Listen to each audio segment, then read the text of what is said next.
Hey, it's Chris here from Drift with a quick tip to help you put more fish in the net. One of the most common opportunities that I see for people to catch more fish is by paying closer attention to the tippet that they're fishing with. If you think about it, next to the fly, the tippet is the only other thing that the fish sees and therefore one of the most important differentiators in catching more fish.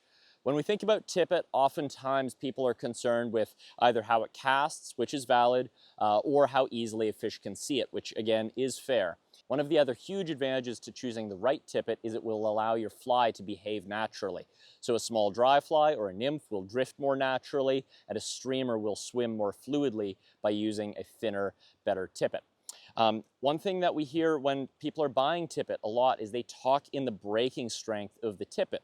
And that makes sense. When we're thinking about landing fish, we're concerned with how strong our line is.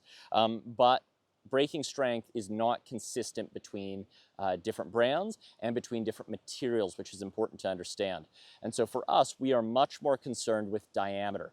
So when you look at a breaking strength of a tippet like this fluorocarbon from SA, that is rated at 9.5 pounds. That tells you some info, but it doesn't really tell you how thick it is, which is going to determine how easily a fish sees it and how a fly is going to move at the end of that tippet.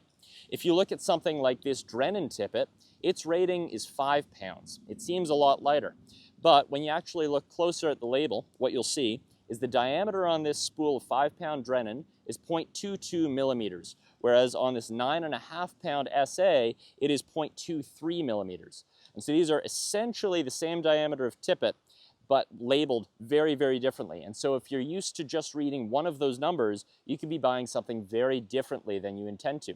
So feel free to play around with different tippets, but next time you're in the shop, pay close attention to the diameter that you're buying and make sure it's consistent with what you're trying to achieve.